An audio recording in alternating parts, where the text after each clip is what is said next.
This is the MCTV Weekday Update. Welcome to today's edition of the MCTV Weekday Update. From the College of Media and Communication, I'm Katherine McBee. And I'm Cody Dieterich. We had some breaking news Thursday and Friday of last week. It isn't often that the wind gets so strong here that it causes real problems. That's exactly what happened at the Jones last week. We had gusts over 40 miles an hour at times, and folks near the south end of the Jones noticed one of the light panels was really moving. Tech police evacuated the area and closed the south end zone offices, football training facility, and the Marcia Sharp Athletic Training Center. Friday, this crane was rolled in and workers gingerly took down the lights. Here's what it looks like now. 150-foot tower is still standing, but the light panel is gone, at least for now. Employees who work in those offices nearby weren't allowed back until the light panel was down on Friday. Each year, the Burkhart Center here at Texas Tech hosts an autism walk to raise awareness and donations to help their work. This year's walk was on Sunday, April 28th, and reporter Katherine Heck was there. The Burkhart Center for Autism Education and Research hosted its 9th annual Walk for Autism Awareness on Sunday. Over 3,000 people from Lubbock, New Mexico came out to show their support and walk the football field from 2 to 4 p.m. Many carried signs and wore t-shirts with messages of hope and love. Janice Magnus, the director of the Burkhart Center's Transition Academy, says the walk is to raise support and donations for awareness and research of what is one of the most quickly growing disabilities in the nation.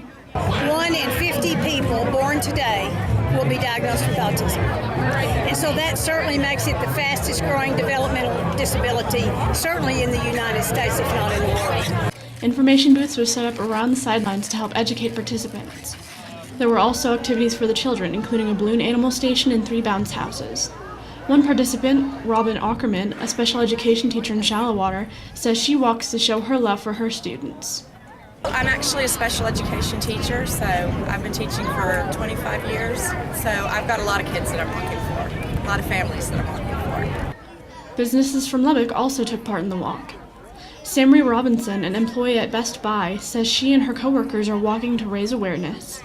It means to me just showing support to the disability and just being there for everyone. It's not a highly recognized disability from what I've seen. A lot of people are unaware of what it really means and what autistic is. Magnus says the money raised from the walk and other events is being put toward a new center being built on Tech campus. And we're in the process of completing a building just for the center that will open in September or October of this year. And so a lot of the money is going to programming to help start a preschool, to enlarge the Transition Academy, and to start a behavior clinic.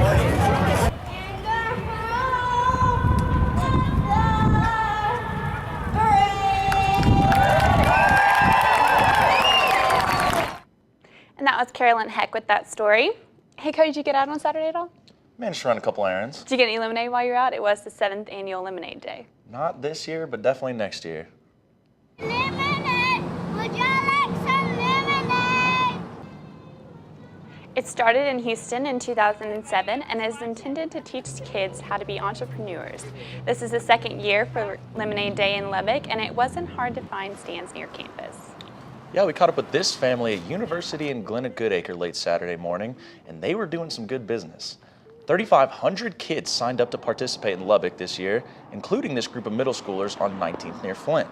The Lemonade Day organization says 150,000 kids in 36 cities in the U.S. and Canada signed up. Not bad for a little idea that started in Houston in 2007. Some Tech students also put on a show late last week. Students in Professor Kipra Hopper's photography class shared their work. The course is called Llano Estacado Photography of West Texas. About a dozen students displayed their work in the Media and Communication building Friday afternoon from 4 to 6. They captured native plants, sunsets, stars, and the oil industry. Visitors enjoyed eating cookies and viewing the photos while the students were sharing their stories. The skies in all those photos looked a lot prettier than it does today, Cody. Yeah, unfortunately, our weather can't quite make up its mind today. Let's take a look outside. It was supposed to warm up to near 80 today, but it's still cloudy and a bit chilly with temperatures in the 60s. And we actually have our best chance in a while for some rain today and tonight. Tomorrow will warm up. In fact, we'll be in the mid-80s for the last day of class and may hit 90 on Wednesday, dead day. Look for lows in the 50s each night. Katherine, are you much of a chess player? I am a pro. I would have thought so. Well, I know a guy here at Tech who I guarantee could beat you blindfolded. and then it would be knight d5 checkmate. Elshan Moradabadi is an international grandmaster of chess. He's also a star on Texas Tech's A team. Friday afternoon on the steps of the library, he took on 4 fraternity champions without even looking at the chessboard. He wore a blindfold and memorized each play as a teammate called out the moves and responded. Remember, these 4 players had all won fraternity tournaments already, but it didn't matter. Moradabadi won all 4 matches in just 40 minutes. That's all for today's edition of MCTV Weekday Update. Thanks for joining us, and we'll see you tomorrow.